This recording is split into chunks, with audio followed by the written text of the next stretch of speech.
When you first start learning how to trade, often you're having to juggle the learning with carrying on with your full-time job, and therefore looking for trade setups on higher time frames can be a more realistic approach than looking on the 1 minute chart. When I first started learning, I was trading a 4-hour strategy because it meant that I only had to look for a trade setup once every 4 hours, and that was very easy for me to do whilst carrying on and being able to focus on the job that I was doing at the time. So in this video, I'm going to show you that 4-hour trading strategy. It's very beginner friendly, so grab a pen and paper so you can write down the strategy rules, and we're going to head over to ThinkMarkets now and I'm going to show you. So we're going to be looking at this example on pound dollar. Even though I trade the US indices these days, when I first started trading and I was trading this strategy, I was trading Forex. So we're going to stick to that and we're going to look at pound dollar because it's a nice example. A couple of things you want to be aware of. First of all, just make sure that you're on the 4-hour chart. So this is the 4-hour chart here. And you also want to make sure that you're on the correct time frame. So I trade in the UK, therefore I'm on London time. You also want to take a note of when the candles close every 4 hours. So you'll notice that at the bottom, you can see this one was at 1 o'clock in the afternoon, this one's at 5 o'clock, this one's at 9 o'clock, and then it goes along like that. So you just want to make a note of what those times are, and those are going to be the times when you're looking for a reading. It's really important to make sure that the candle has closed before you take a reading. You can probably get away with around 15 minutes before and 15 minutes after, but you don't want to leave it much later than that. So we only use 2 indicators for this strategy. We use a 50 EMA and we use the average true range. On ThinkMarkets, to get up your indicators, you click on this symbol here. And if you type in EMA, that gets up the exponential moving average. And then we also want to add in an ATR, average true range. So the ATR setting of 14 is absolutely fine. So we're going to leave that as it is. I like to minimize it because we're only really taking the reading. We're not looking at the squiggly line.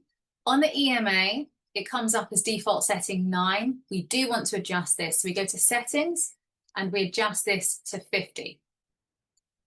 So the 50 EMA is the first step of this strategy.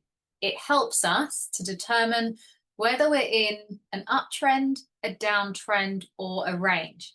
This is a trend trading strategy, so we're looking for continuations. We're looking for the market to be in a trend, and we're looking for it to continue on that trend. When the market's in a range, we are not looking for positions at all. You can tell when you're in a range because the EMA goes sideways and the candles cross above and below it, often different colors every time. Let's find a nice example of this to show you. So around here, can you see the EMA is going sideways? So it's flat. And can you see that the candles are just crossing above and below it, different colors alternating? When you're in an uptrend, you're not getting many crosses of the EMA. So you can see at the moment we're in a nice uptrend and we're not getting many crosses of it.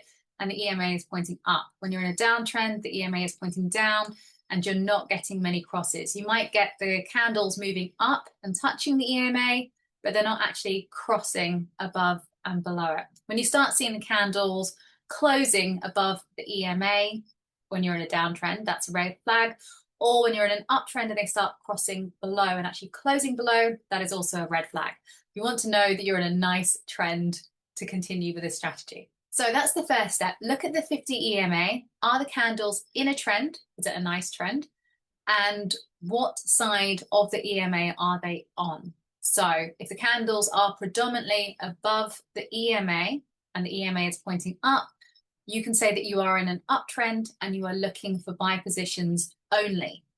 If the EMA is pointing down and the candles are predominantly below it and not crossing or closing above it, you can say that you are in a downtrend and therefore you are only looking for sell positions. The next part is a simple price action setup to confirm whether you have an entry or not.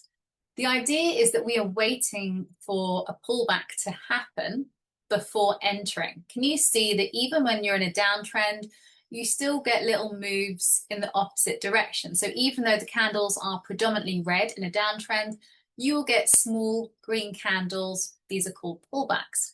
We want to wait for the pullbacks to happen because often in the moment when it looks like the market is moving the most in favor of the direction you're going in, often these are the moments where in the moment it feels like it's the strongest time to take a trade. But in reality, once it's made a big move, often there is a pullback. This is because traders are often closing their positions if they've done well in that direction. So you want to wait for the pullback to happen before you enter, but you also want to wait for a sign that the pullback is over and it's not a reversal. So what we're looking for is we're looking for at least a 2 candle pullback. So we're looking for at least 2 candles. It can be 2, it can be 3, it can be 4, it can be 5, but it's got to be at least 2. So it can't be 1. At least 2 candles in the opposite direction to the trend. That shows you've had the pullback. Then you want to wait for an engulfing candle. That is a candle which is bigger than the candle before it, but in the opposite color. So the engulfing candle is in the direction of the trend. The pullback is against the trend. I'm going to show you an example. So can you see here, the candle has crossed above, closed above the EMA. So we can say that we are in an uptrend and we are looking for a buy position. We've got 3 little candles here. These are doji candles. We can count the doji candles as a pullback in this example. So we've got 3 little doji candles, and then we've got an engulfing candle here. This candle is in the direction of the trend, and it's bigger than the ones before it. So let's just set up the position here. The entry is on the close of the engulfing candle. So the engulfing candle is the confirmation, and the entry is on the close of it. So you hover your cursor over the engulfing candle, over the confirmation candle, and you take a reading on the ATR. Can you see that on the ATR, it says 0.0032. The 3 at the end is a pipette, so it's a 1/10 of a pip. We don't actually take that as a reading because it's too small. So we're only going to the 4th decimal place. So in this case, it says 3.2. We want to times that by 2. So take the ATR reading up to 4 decimal places and times it by 2. That gets us 64. 64 pips is our stop loss. So we want to move the stop loss to 64. You can see it here. This is the reading of the points. So although it says 675, it's taking into account the pipette. So we'll go to 64, more or less. It's, if you want to get an accurate one, you can just do that, and then you get it to 64 exactly. And then you want to make sure that the take profit is 3 times the stop loss. So that's 6 times the ATR. You can use maths in your head. If you're good at maths, you can use a calculator, or you can just look to the risk to reward ratio here. When it goes to 3, that means it's 3 times the stop loss. So you drag this until it says 3. So that's a nice example of a buy position. Let's look at a sell one over here. So can you see how the candles have closed below the EMA? The EMA is pointing down and we are predominantly in a sell position here.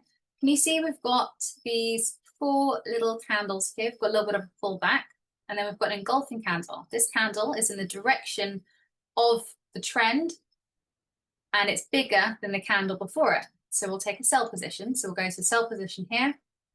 We'll click on the close of that candle because the close of the candle is our entry. We hover our cursor over the confirmation candle. The reading is 0.0027. So we take 27, times it by 2. We've got 54. And then we're going to make the stop loss 54. And then we want to drag the take profit to 3 times, oh, there we go, we went over it, 3 times the stop loss. And that's a nice example of a sell position. So if you like the look of that trading strategy, then the next step is to head over to the Traders Gym at ThinkMarkets so you can practice on the market that you're trading on the trading simulator and see how it works for you. My top tip is to make sure you're not taking all of the setups in the 24-hour period when you're trading on the simulator, because in real life, you're only going to realistically be able to take about 2, 3, or even 4. That's because for some of them, you're going to be asleep. For others, you might be picking the kids up from school, or you might have work commitments. So make sure to pick the times of day that you can realistically look for trade setups regularly, and only practice on the simulator on those ones so you get accurate results. If you like this video and you want to see more trading strategy videos, then make sure to hit the thumbs up button and let us know in the comments.